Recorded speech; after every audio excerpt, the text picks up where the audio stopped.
आदाब, मेरा नाम डॉक्टर सुवर्चला है। मैं जीवा फर्टिलिटी सेंटर्स में साइंटिफिक डायरेक्टर हूँ। हमने कई सारे वीडियोस बनाए हैं जहां हमने कहा है कि पिट्यूटरी ग्लैंड जो है उसका फंक्शनिंग आवश्यक होता है कि आपका फर्टिलिटी ठीक रहे। यहाँ से follicle stimulating hormone, luteinizing hormone वगैरह सब बहुत कुछ प्रोड्यूस हो रहे हैं जिससे आपका फर्टिलिटी बरकरार रहता है। लेकिन ये पिट्यूटरी है क्या, कहाँ पे होता है और इसका महत्व क्या है, इसके इंपॉर्टेंस क्या आपका सिर्फ फर्टिलिटी के लिए है, ये आज का वीडियो का विषय है। सो पिट्यूटरी जो है वो आपके ब्रेन में नाक के पीछे हाइपोथैलेमस के नीचे, हाइपोथैलेमस एक और छोटा सा भाग है जहाँ यहाँ देख सकते हो ब्रेन में कहाँ से है आपके, वहाँ पे लोकेटेड है। और ये हाइपोथैलेमस से पिट्यूटरी लगा हुआ है एक छोटी सी डंडी के साथ। इस डंडी के द्वारा पिट्यूटरी को हाइपोथैलेमस से नर्व्स जा रहे हैं, ब्लड सप्लाई जा रहा है, जिसके कारण पिट्यूटरी ठीक से काम कर पा रहा है। अभी पिट्यूटरी को भी हम दो भाग में डिवाइड कर सकते हैं। ये दोनों भाग, एंटीरियर जो आगे वाला आप देख रहे हो, पोस्टीरियर जो पीछे वाला देख रहे हो, ये एक हड्डी के छोटे से केस में है।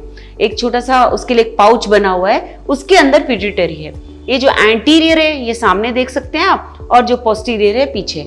एंटीरियर का महत्व क्या है, इसमें से बहुत सारे हार्मोन्स रिलीज हो रहे हैं। ये हार्मोन्स होते क्या हैं? हार्मोन्स ऐसे सिग्नल्स हैं जो अलग अलग बॉडी पार्ट्स को पहुंचते हैं और उनके प्रॉपर फंक्शनिंग में बहुत महत्वपूर्ण रोल प्ले करते हैं। सो बॉडी पार्ट्स को जब पहुंचते हैं ये सिग्नल्स, तब शायद डाइजेशन हो, लिवर फंक्शन ठीक से हो, जो भी है ये हार्मोन्स वहाँ तक सिग्नल ले जाते हैं। सो बहुत तरह के ग्लैंड्स होते हैं बॉडी में, पिट्यूटरी नहीं, बहुत सारे ग्लैंड्स हैं जहाँ से हार्मोन्स रिलीज हो रहे हैं, जहाँ से स्वेट रिलीज हो रहा है, आपके आंसू रिलीज हो रहे हैं, ये सारे ग्लैंड्स होते हैं। सो पिट्यूटरी भी एक ग्लैंड है। सो जो एंटीरियर पिट्यूटरी है, यहाँ से कॉर्टिकोट्रोपिन करके एक हार्मोन रिलीज होता है। ये कॉर्टिकोसोल आपने सुना होगा, ये हार्मोन रिलीज करता है जिससे आपका स्ट्रेस लेवल्स कम होता है, जिससे आपका मेंटल बैलेंस ठीक रहता है। ये बहुत ज़रूरी होता है। इसके अलावा जैसे बहुत बार हमने बात किया, फॉलिकल स्टिमुलेटिंग हार्मोन रिलीज होता है। अगर आप पुरुष हैं तो आपके स्पर्म्स प्रोडक्शन के लिए ये बहुत इंपॉर्टेंट हार्मोन है।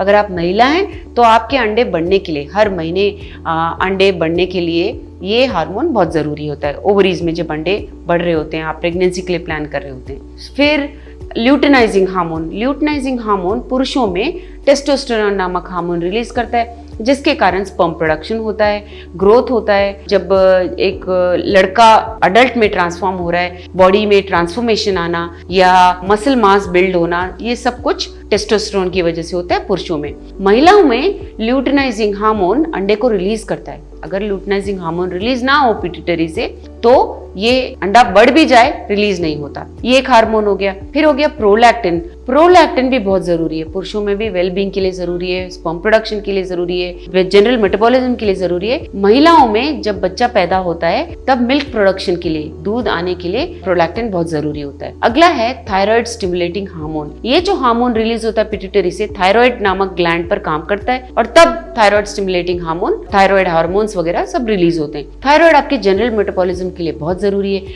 आप थक रहे हो, वेट गेन कर रहे हो, ये सब मेटाबॉलिज्म जो भी है थायराइड कंट्रोल करता है। इसके बारे में कभी और दूसरे वीडियो में बात करेंगे। सो थायराइड भी बहुत जरूरी होता है। ये सारे हो गए आपके एंटीरियर पिट्यूटरी के हार्मोन्स। अभी पोस्टीरियर पिट्यूटरी का भी बहुत इंपॉर्टेंट रोल होता है। हालांकि ये नहीं कह सकते कि हम सिर्फ फर्टिलिटी के लिए होता है, बट ये जो पीछे का भाग आप देख रहे हो, यहाँ से भी दो इंपॉर्टेंट हार्मोन्स रिलीज हो रहे हैं। वैसोप्रेसिन, ये हार्मोन आपके वाटर बैलेंस के लिए, बॉडी में जो वाटर का बैलेंस है, सोडियम बैलेंस है, ये सब बरकरार रखता है। सो वैसोप्रेसिन का रिलीज होना भी जरूरी है। दूसरा होता है ऑक्सीटोसिन। ऑक्सीटोसिन एक हैप्पी हार्मोन है, यानी कि आपके स्ट्रेस को कम करने के लिए, रिलेशनशिप में, बॉन्डिंग में जब प्यार होता है तब ये रिलीज होता है।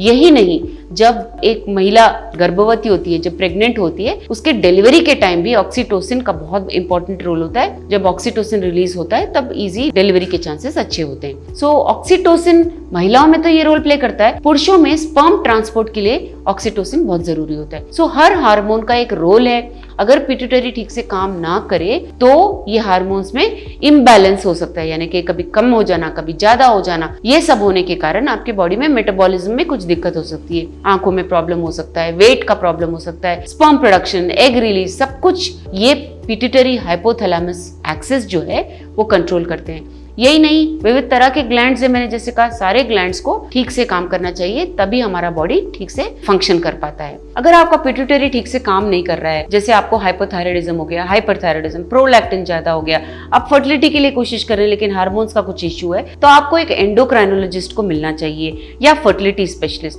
जब ये सारे एग्जामिनेशंस करेंगे, ब्लड टेस्ट करेंगे, आपके सिम्टम्स को समझेंगे, तब ये जान पाएंगे कि कौन सा हार्मोन डिफेक्टिव है या कम या ज्यादा, जो भी ये डिफेक्ट पकड़ पाएंगे और वहां से आपका ट्रीटमेंट शुरू हो पाएगा। एंड अक्सर ट्रीटमेंट से ये प्रॉब्लम सॉल्व हो सकते हैं। ये ज्यादा होने से पहले आपको डॉक्टर को मिलना चाहिए। इसके बारे में और सलाह के लिए अवश्य जीवा फर्टिलिटी सेंटर्स आइए। धन्यवाद। हमने इस वीडियो बनाने के लिए बहुत मुशक्कत की है, मेहरबानी करके हमें लाइक और सब्सक्राइब जरूर कीजिएगा। शुक्रिया।